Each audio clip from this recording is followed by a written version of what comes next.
Bismillahirrahmanirrahim. Assalamualaikum warahmatullahi wabarakatuh. Alhamdulillah hamdan katsiran thayyiban mubarakan fihi kama yuhibbu rabbuna wa yarda, wa asyhadu an la ilaha illallah wahdahu la syarika lah wa asyhadu anna Muhammadan abduhu wa rasuluh sallallahu alaihi wa ala alihi wa sallam. Allahumma inna nas'aluka al-huda wat-tuqa wal-'afafa wal-ghina. Alhamdulillah, pada malam ini insyaallah kita lanjutkan kajian kita kitab Al-Adabul Mufrad yang ditulis oleh Al-Imam Al-Bukhari rahimahullahu taala.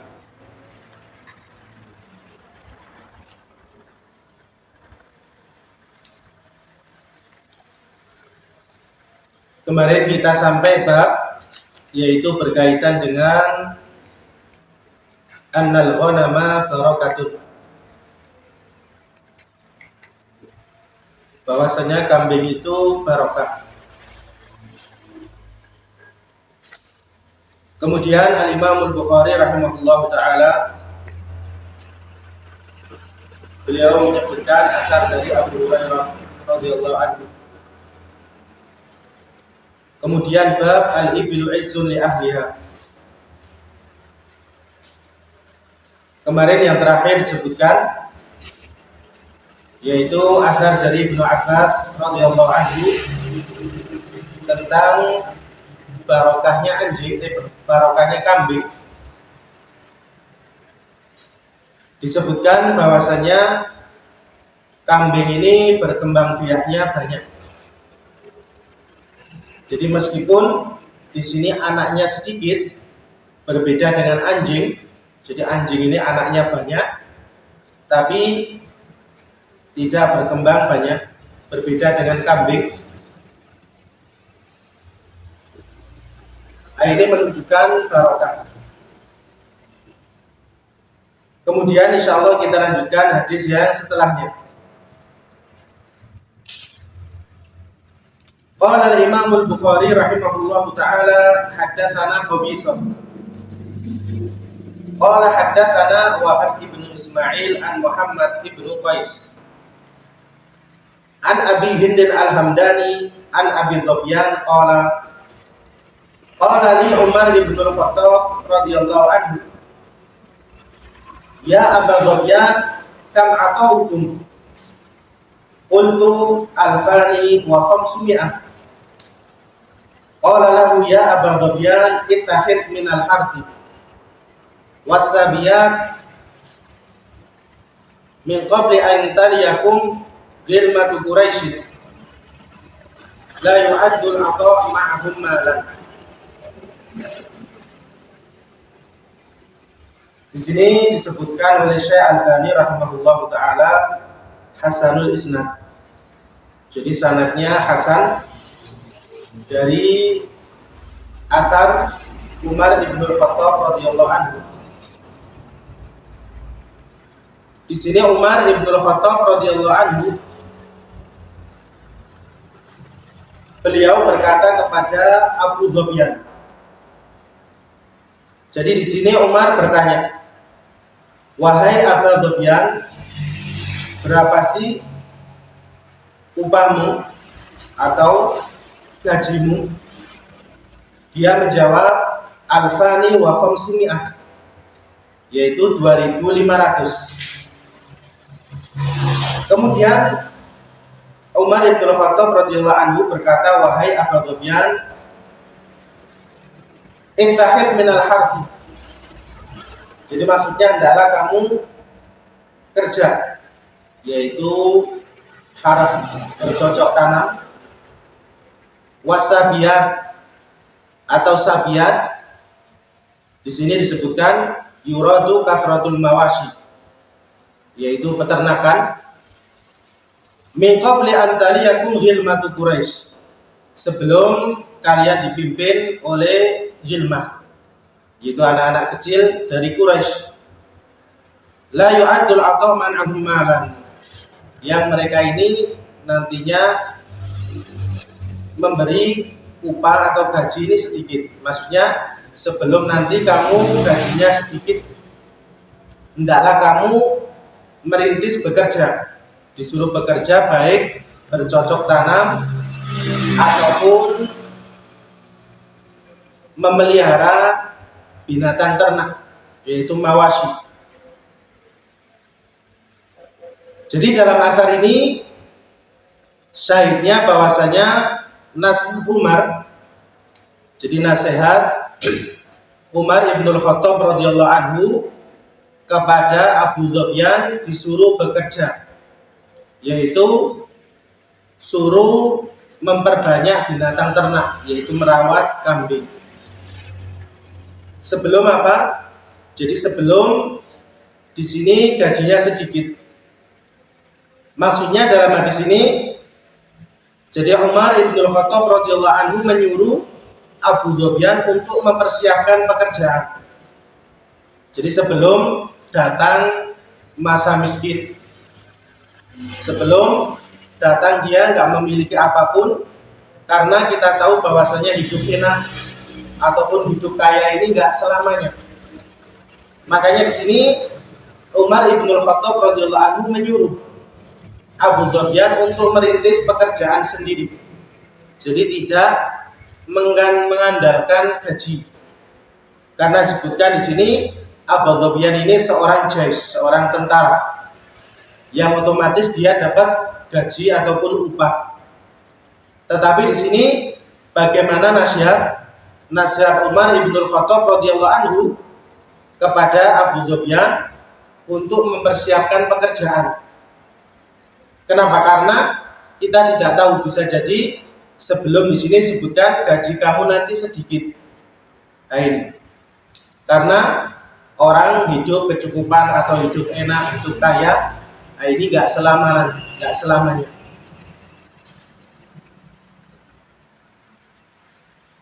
Dan ini sebagaimana yang Allah Subhanahu wa taala kisahkan dalam surat Yusuf. Jadi Nabi Yusuf alaihissalam, beliau ini setelah datang seorang yang bermimpi. Jadi waqala al-malik, seorang raja bermimpi. Inni ara sab'a baqaratin simani ya'kuluhunna sab'un ijab wa sab'a sumbulatin khudru wa ukhra yabisat.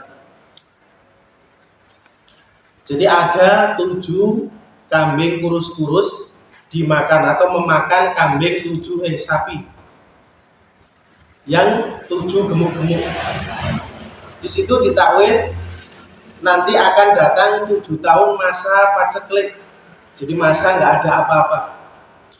Lalu Nabi Yusuf alaihissalam mempersiapkan diri, yaitu sebelum datang 7 tahun masa paceklik, yaitu tazra'una sab'a sinina da'aban fama hasadtum fadaruhu fi sumbulihi illa qalilan mimma ta'kulun. Suruh bercocok tanam selama 7 tahun berturut-turut. Jadi dalam rangka apa? Untuk mempersiapkan nanti, karena akan datang masa 7 tahun yaitu musim paceklik yang nggak ada makanan. Nah ini juga dilakukan oleh Nabi Yusuf alaihissalam. Jadi mempersiapkan pekerjaan sebelum datang masa sulit, masa-masa paceklik, sebagaimana yang Allah Subhanahu wa taala ceritakan dalam surat Yusuf.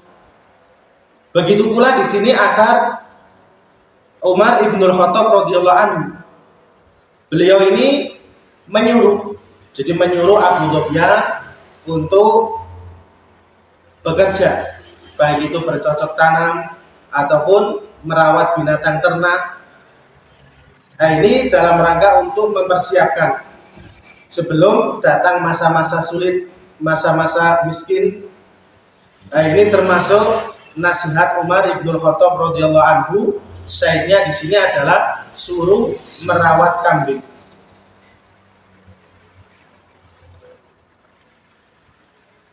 Qala haddatsana Muhammad ibnu Bashar qala haddatsana Muhammad ibnu Ja'far qala haddatsana Syu'bah sami'tu Aba Ishaq sami'tu Abdah ibnu Hazm Yaqul tafafara ahlul ibil wa ashabus syah. Faqala Nabi sallallahu alaihi wa ala alihi wasallam, bu'itha Musa wa huwa ra'i ghanam, wa bu'itha Daud wa huwa ra'i ghanam, wa bu'ithu ana wa ana ar'a ghanaman li ahlihi bi ajjar.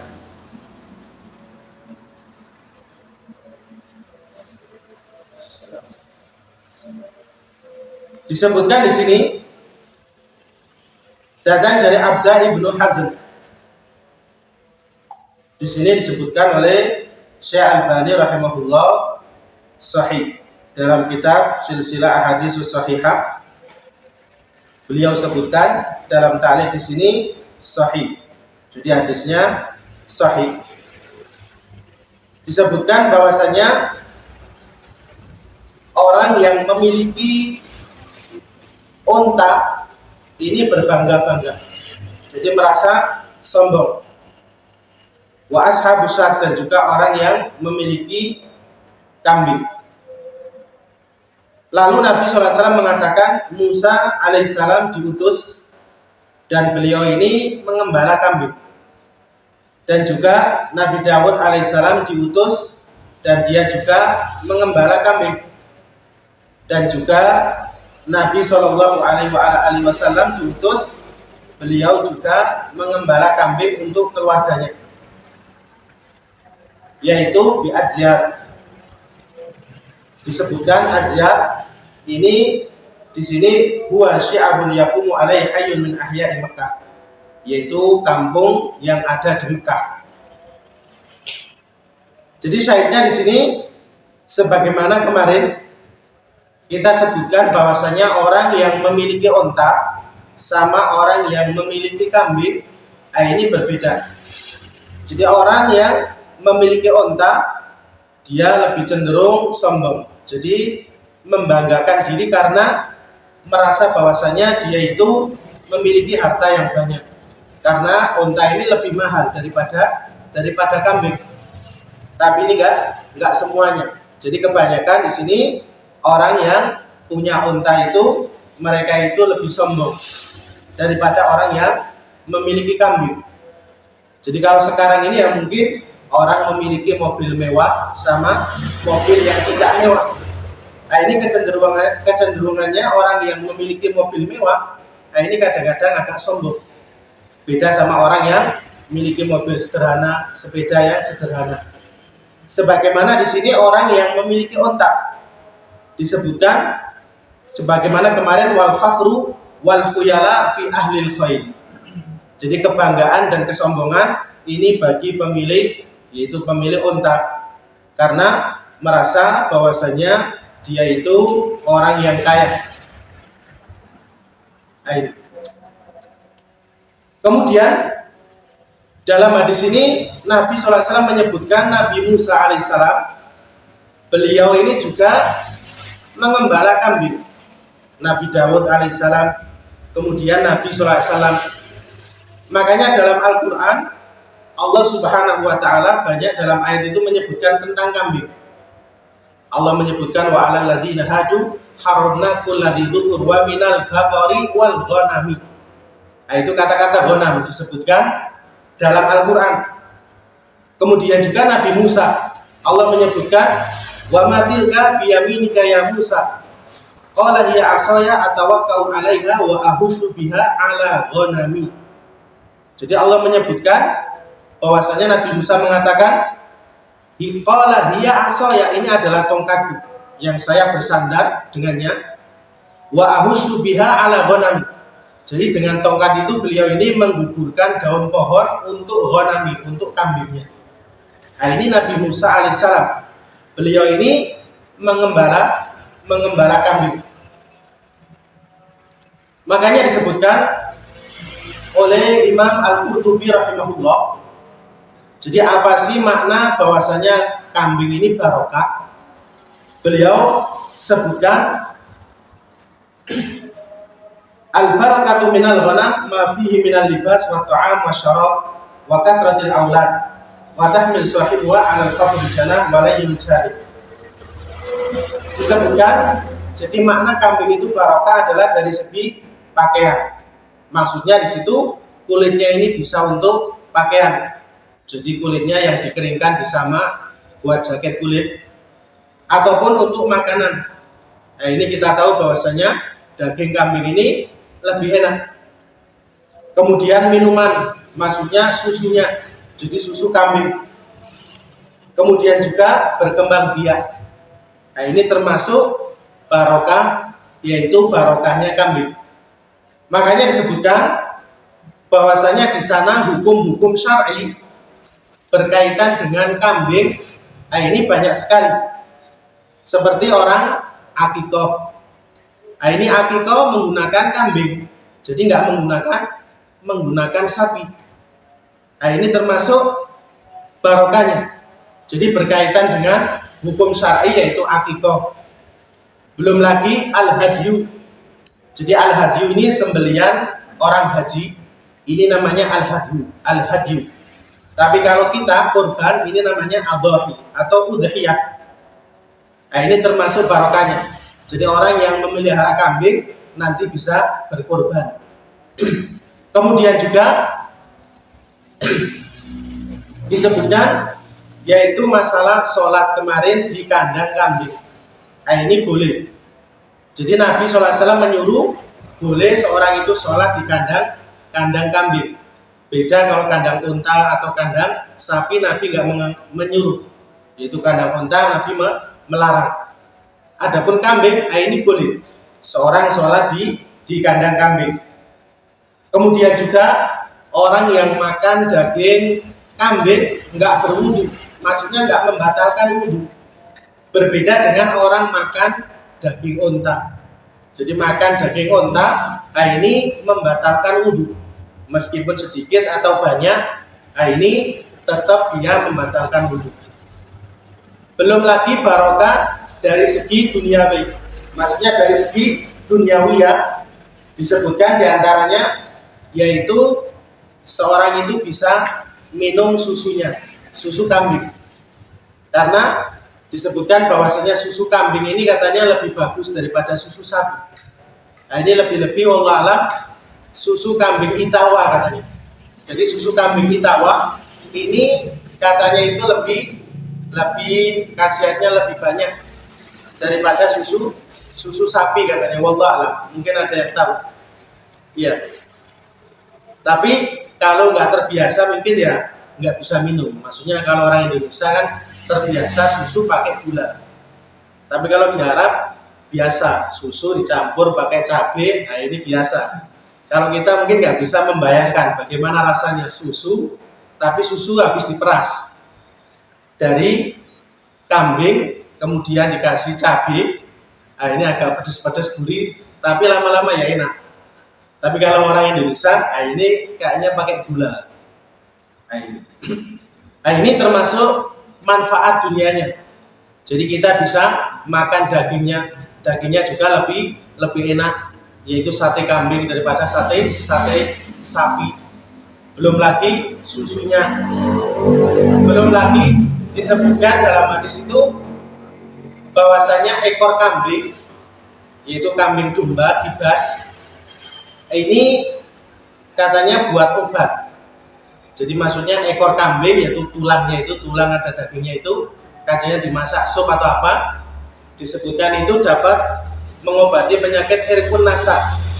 Jadi irkun nasa ini bisa sakit pinggang atau wallahu alam sakit asam urat, yang penting dia bisa obat. Nah ini disebutkan dalam hadis. Jadi termasuk kasihan daripada kambing. Belum lagi kita manfaat bulunya. Jadi bulu kambing, karena ada bulu kambing itu alam jenis yang dia itu nanti dicukur gundul, nanti tumbuh lagi kambing bebas. Apa sih namanya? Iya kayak kambing itu namanya apa jenisnya? Iya, jadi dia itu dicukur habis nanti tumbuh lagi.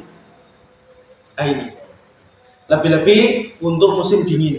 Jadi musim dingin itu biasanya bulu-bulunya itu berguna, bermanfaat. Iya. Nah, ini termasuk manfaat. Jadi makanya di sini wallahu alam Imam Bukhari rahimahullahu taala beliau membawakan bab bahwasanya kambing ini barokah. Jadi memang manfaatnya sangat banyak sekali. Baik berkaitan tadi dengan hukum syar'i, kemudian juga manfaat di dunianya ini dari segi dagingnya, kulitnya, bulunya, kemudian juga susunya, bahkan untuk obat. Nah, ini menunjukkan barokah. Kemudian Al-Imam Al-Bukhari rahimahullah, beliau kenapa dalam kitab Al-Adabul Mufrad, jadi dalam kitab adab kok membahas masalah kambing. Nah, ini seakan-akan menjanggal. Jadi di sini seakan-akan tidak masuk akal. Beliau membawakan bab bahwasanya kambing itu barokah dalam kitabnya Al-Adab. Jadi berkaitan dengan adab. Ini wallahu alam kesesuaiannya bahwasanya orang yang memiliki kambing ini orangnya tawadhu. Jadi orangnya tawadhu, orangnya tidak sombong. Jadi mungkin orangnya lebih sabar karena dia tahu bahwasanya orang yang mengembala kambing ini butuh kesabaran. Kadang-kadang ada kambing yang susah makan. Nah, ini kadang-kadang pemiliknya marah, dipukulin atau yang lainnya. Nah, ini makanya melatih kesabaran, yaitu di sini diantaranya bahwasanya orang yang mengembala kambing ini memiliki sifat, yaitu sifat tawadhu dan juga tidak sombong. Nah, ini termasuk adab, termasuk akhlak yang mulia, yaitu seorang itu hendaknya tawadhu, tenang, dan juga tidak sombong dan membanggakan diri. Sebagaimana kemarin disebutkan bahwasanya wasakinatu fi ahlil ghanam. Jadi ketawadhuan, ketenangan ini bagi pemilik kambing.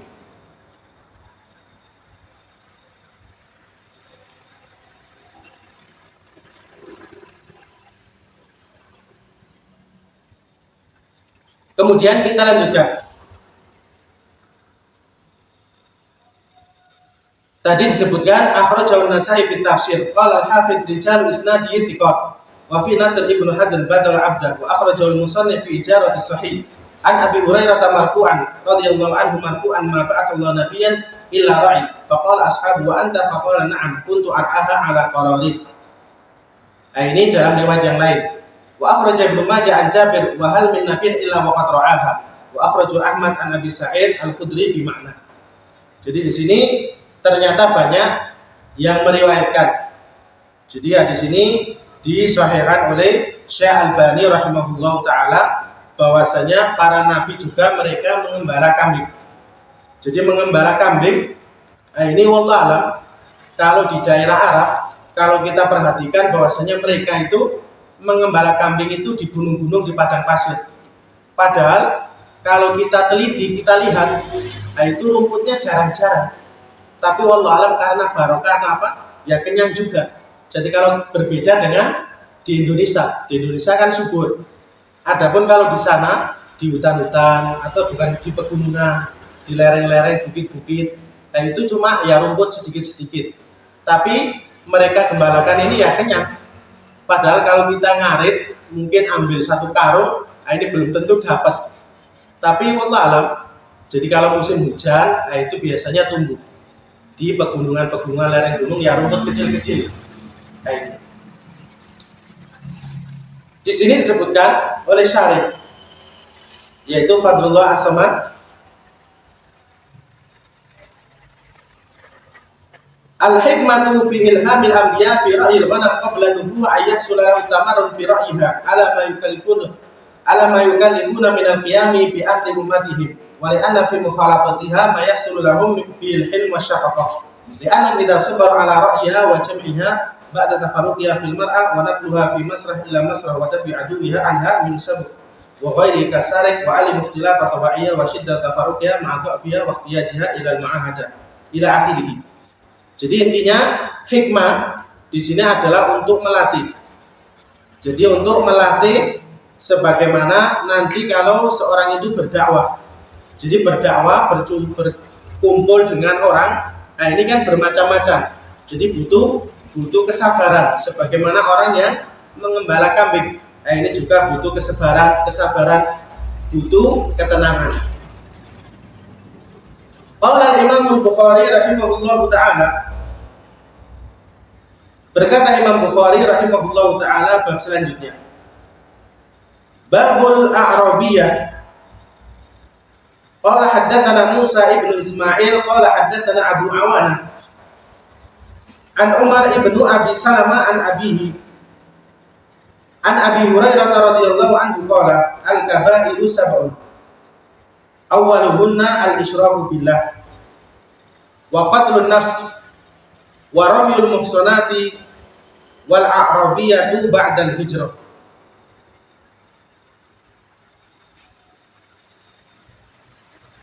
Berkata Imam Bukhari rahimahullah al-a'rabiyah. Jadi al-a'rabiyah yaitu iqamatur rajul fil badiyah ba'da an kana fil qura wal mudun. Jadi maksudnya seorang tinggal di pedalaman, pelosok, jauh dari pemukiman, dari kota. Di sini datang dari sahabat Abu Hurairah radhiyallahu anhu. Beliau berkata, dosa besar ada 7. Yang pertama ini adalah syirik. Nah, ini yang pertama. Kemudian yang kedua, qatlun nafs, membunuh jiwa yang Allah haramkan. Jadi membunuh jiwa yang Allah Subhanahu wa taala haramkan, nah ini bisa masuk bunuh diri. Bunuh diri ataupun orang membunuh orang lain,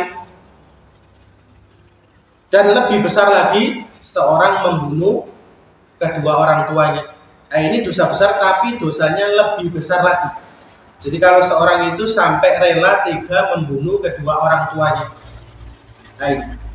Bahkan qatlun nafs, membunuh jiwa ini masuk orang yang membunuh janin, aborsi. Ya ini masuk dalam hadis ini. Jadi bayi umpamanya umur berapa bulan, nah ini kemudian diminumi obat biar gugur atau yang lainnya, nah ini dikhawatirkan masuk dalam hadis ini, yaitu qatlun nafs, membunuh jiwa, termasuk dosa besar.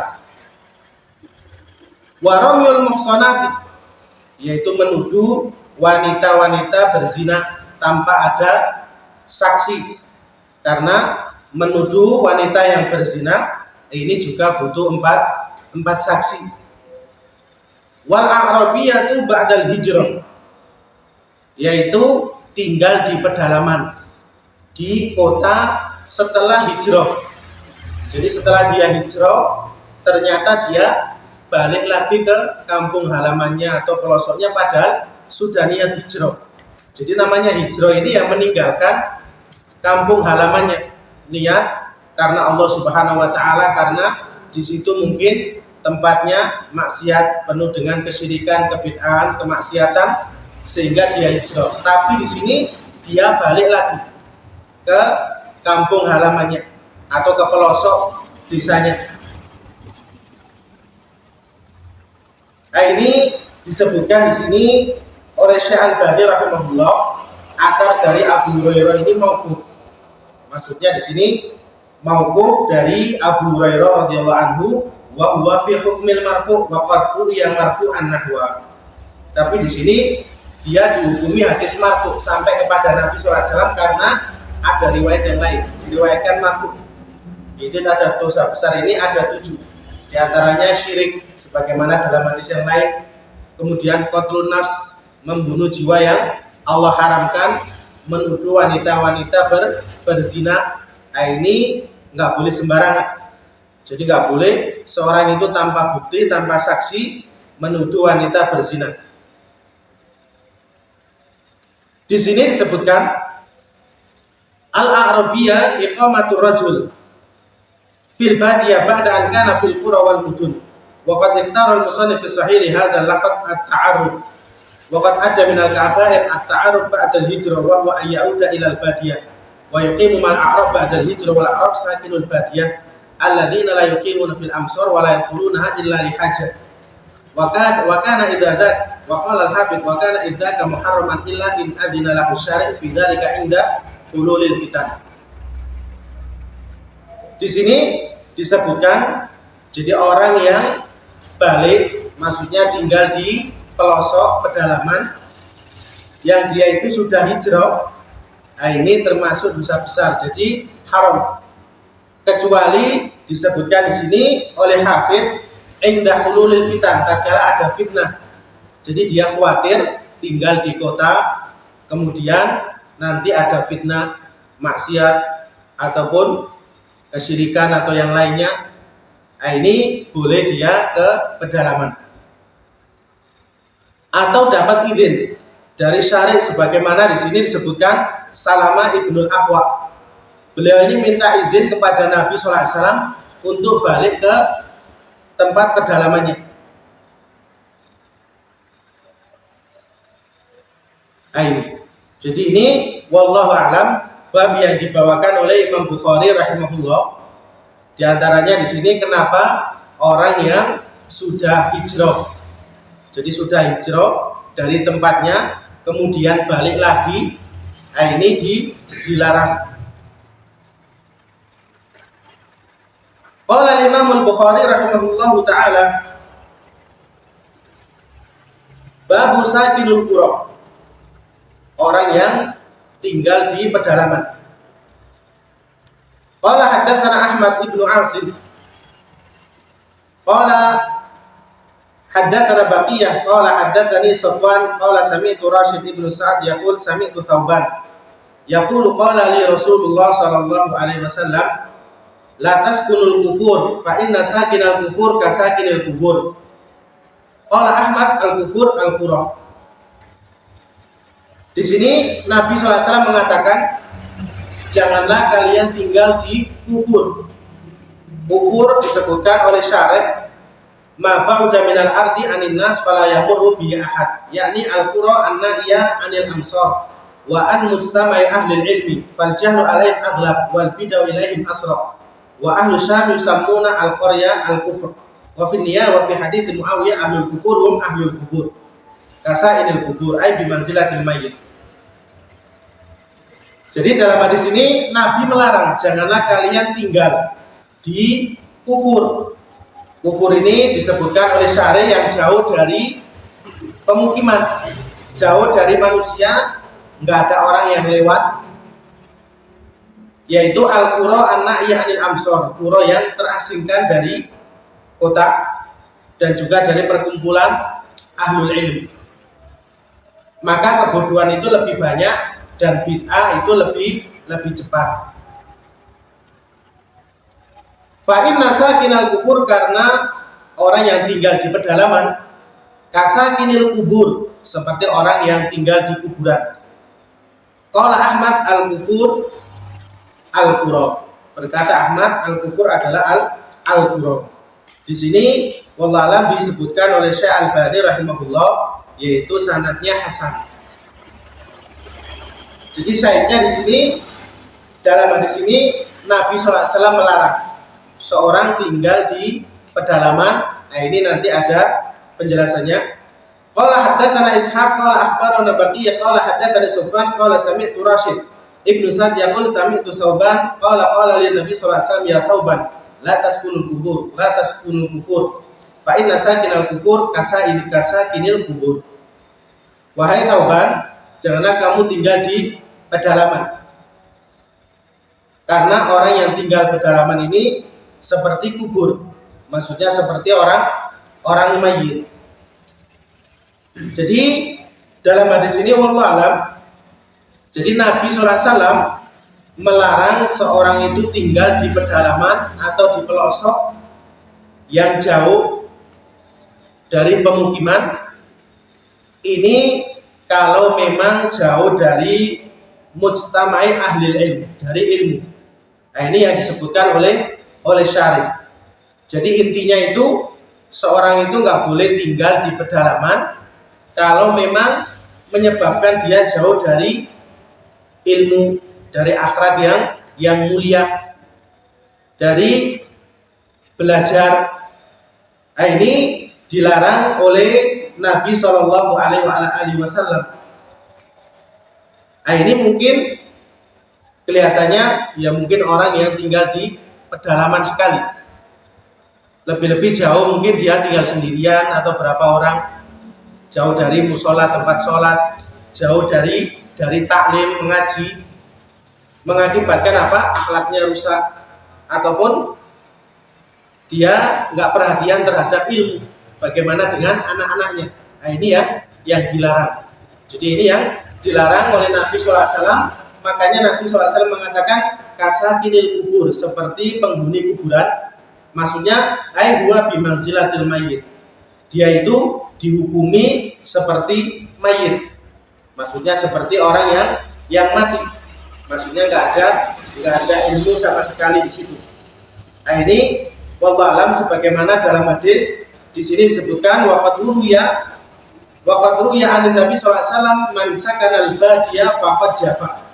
Siapa yang tinggal di pelosok pedalaman faqad jafa, sungguh dia itu memiliki sifat jafa.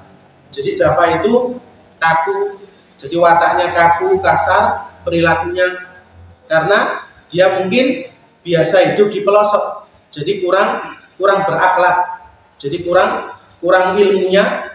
Nah, ini yang dilarang oleh Nabi Shallallahu Alaihi Wasallam. Jadi ini yang dilarang, seorang tinggal di pedalaman kalau dia itu jauh dari ilmu. Lebih-lebih anak-anaknya nanti bagaimana kalau nggak disekolahkan, nggak diajari, nggak menghadiri majelis taklim. Kemudian juga sebagaimana tadi dalam hadis, jadi orang Badui. Jadi Badui ini yang tinggal di pedalaman. Jadi wallahu alam, apakah Indonesia juga seperti apa, tinggal di Badui, di hutan ya? Ya kalau di Indonesia mungkin di hutan ya. Tapi kalau di Arab kan nggak ada hutan. Jadi di gunung-gunung. Mereka ini tinggalnya pindah-pindah. Nah, ini orang Badui. Jadi mereka itu membawa binatang ternaknya. Mungkin bawa kambing. Tapi mereka juga punya mobil, pakai mobil juga. Nanti mereka pindah lagi. Jadi maksudnya dia cari di gunung yang sekiranya ada air, nanti pindah lagi kemana. Nah, ini orang Badui. Adapun kalau kita mungkin ya kelihatannya masih menetap. Jadi orang yang tinggal di pedalaman ini, mereka ini nggak pindah-pindah atau pindah-pindah. Nah, ini kelihatannya menetap. Nah, ini wallahu alam dalam bab ini. Jadi bagaimana nasihat, jadi tempat tinggal. Jadi dalam hadis ini kan nasihat, seorang itu hendaklah memilih tempat tinggal. Jadi kalau dia memiliki tempat tinggal yang lebih dekat dari ilmu, dari masjid, dari tempat taklim, nah ini otomatis lebih utama daripada yang jauh dari pemukiman. Jadi tinggal di pelosok atau di pedalaman, di hutan sendirian. Nah, ini wallahu alam yang disebutkan dalam hadis ini, la taskunul kufur fa inna sakinal kufur kasakinil kubur.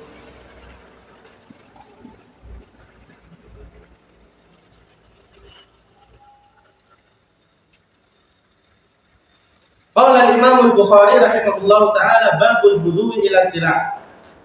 Qala haddatsana bi Sabbah.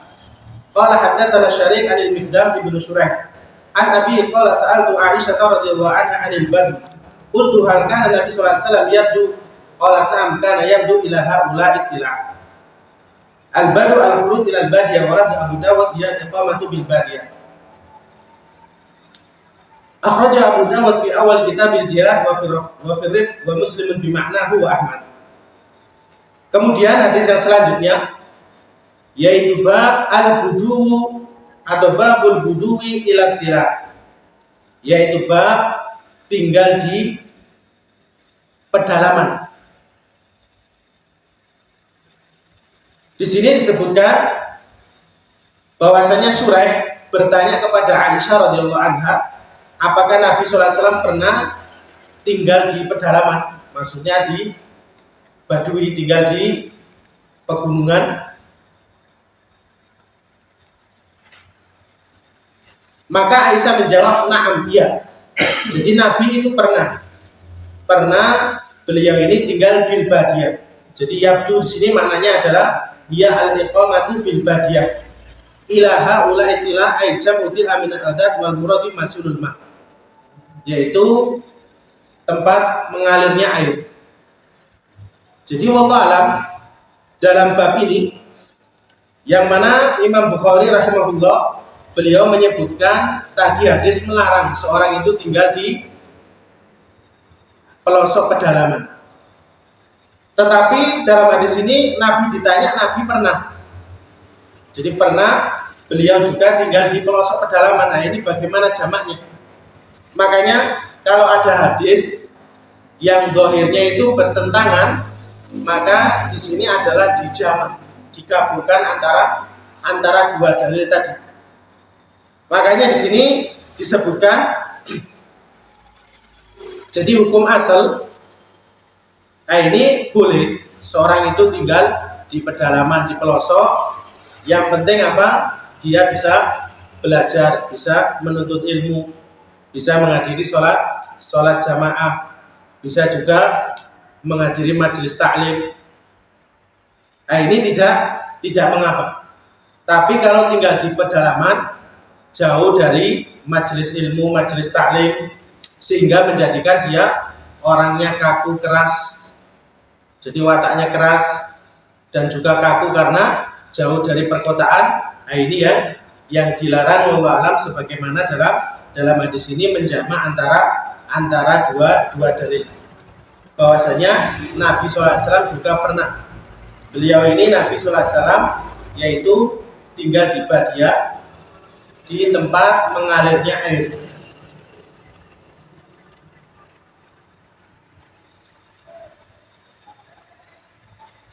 Qala haddatsana Abu Hafs Ibnu Ali qala haddatsana Abu Asim an Amr ibnu Wahab qala ra'aitu Muhammad ibnu Abdullah ibnu Usaid idza raqiba wa huwa muhrimun wada'a thawbahu an mankibai wa wada'a ala fakhidai faqultu ma hadha qala ra'aitu Abdullah yaf'alu mithla hadha.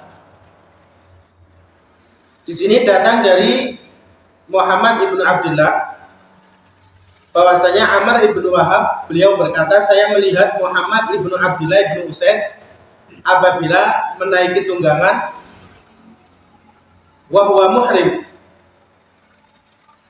dan dia dalam keadaan muhrim. Beliau meletakkan pakaian dari pundaknya dan meletakkannya ke pahanya, lalu mengatakan, apa ini? Saya melihat Abdullah melakukan ini. Nah ini disebutkan di sini wallahu alam lam yadhar li munasabatu hadzal athar li tarjamatil bab. Jadi syarih di sini menyebutkan jadi dia nggak tahu kesesuaian bab ini, terjemahan bab ini, yaitu ila an wala budda fil ihram min rihla fil min baladi, atau mungkin dalam masalah ihram, seorang ihram yaitu menaiki tunggangannya dari negerinya. Wa taqautala fil badiyah wal qura as-saghira. Cuma di sini disebutkan oleh Syekh Al-Albani rahimahullah dhaiful isnad. Sanadnya lemah. Jadi yang kedua ini disebutkan oleh Syekh Al-Albani rahimahullah sanadnya lemah. Jadi ini intinya bab yang dibawakan oleh Al-Imam Al-Bukhari rahimahullah taala sebagai jawaban bahwasanya di sini boleh jadi seorang tinggal di pedalaman atau jauh dari pemukiman. Yang penting di situ dia bisa belajar. Jadi yang penting ilmu. Yang penting anaknya terdidik, terjaga, bisa diarahkan, bisa menghadiri majelis-majelis ilmu, dan supaya akhlaknya mulia. Jadi akhlaknya terpuji, biar gak kaku wataknya ataupun kasar perilakunya. Kadang-kadang orang Badui, nah ini orangnya kasar. Mungkin ya wallahu alam karena mungkin ya jauh dari pemukiman, jauh dari berkumpulnya masyarakat atau yang lainnya, menjadikan orangnya ini jafa, itu orangnya kaku ataupun kasar. Qala al-Imam al-Bukhari rahimahullahu taala, babu man ahabba kitmana sirri wa ayu jalisa kulla qaumin faya'rifu akhlaqahum. Yaitu bab barang siapa yang ingin menyimpan rahasia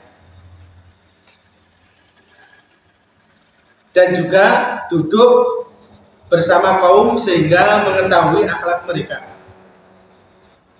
Qala haddatsana Abdullah ibn Muhammad qala haddatsana Abdul Razzaq akhbarana Ma'mar akhbarani Muhammad ibn Abdullah ibn Abdurrahman ibn Abdul Qari an abihi anna Umar ibn al-Khattab radhiyallahu anhu wa rajulan minal ansar kana jalisain.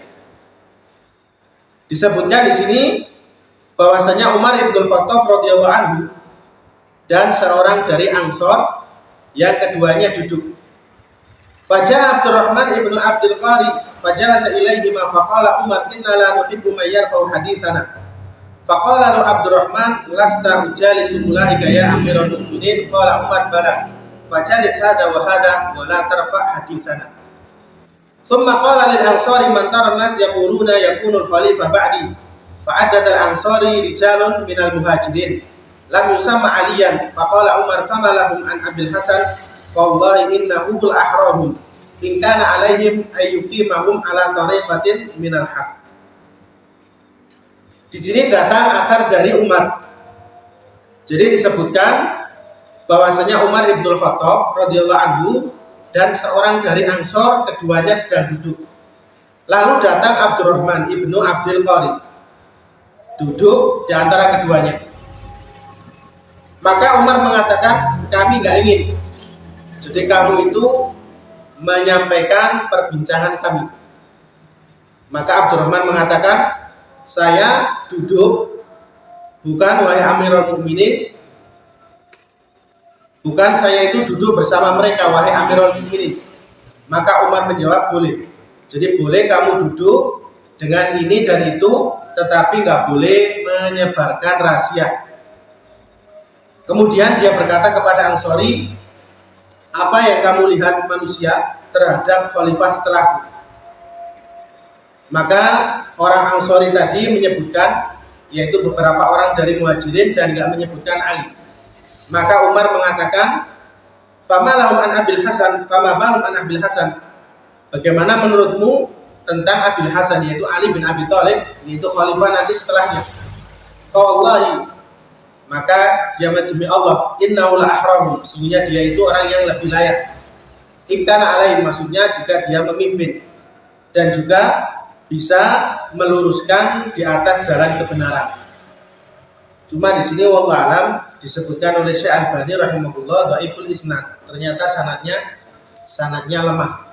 Itu masalah menyembunyikan rahasia. Jadi masalah menyembunyikan rahasia ini ya nggak masalah, boleh saja. Kalau memang ya tujuannya ini menjauhkan manusia dari pusat para pendengki. Jadi kadang-kadang orang menyembunyikan sesuatu biar nggak ada orang yang dengki. Nah ini nggak masalah memang kalau dibutuhkan untuk merahasiakan. Cuma di sini asar yang dibawakan oleh Imam Bukhari rahimahullah disebutkan oleh Syekh Albani rahimahullah dhaiful isnad fi Muhammad hadza majhul. Di sini ada rawi namanya Muhammad ibnu Abdullah ibnu Abdurrahman ibnu Abdul Qari. Nah, ini disebutkan dhaiful isnad. Jadi sanadnya lemah. Jadi di sini wallahu alam hadisnya lemah sebagaimana tadi yang disebutkan oleh Syekh Albani rahimahullah, ada rawi yang majhul. Nah, ini. Jadi ini yang kita bisa ambil. Mungkin ada pertanyaan.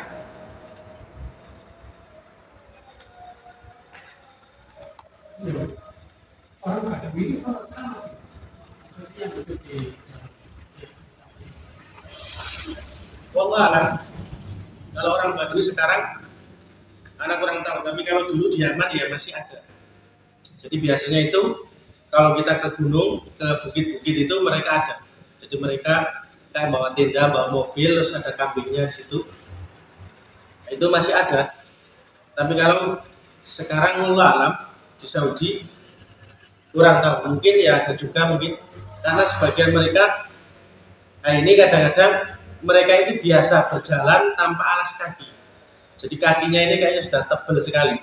Jadi kalau jalan-jalan itu mereka ini ya terbiasa naik gunung turun gunung tanpa alas kaki.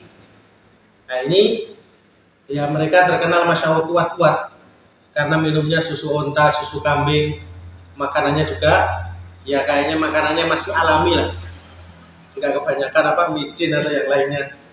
Nah, jadi mereka masya Allah diberi kekuatan oleh Allah Subhanahu Wa Taala.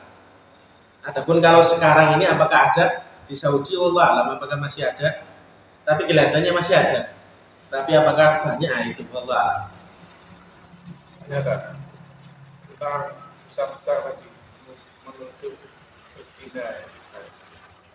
Di kadang dulu majelis Tufi itu kadang-kadang membicarakan tentang artis selingkuh atau mungkin tetangganya selingkuh, itu apakah termasuk juga menuntut berzina? Walaupun yang dituduh tidak tahu karena sekedar ngomong-ngomong saja.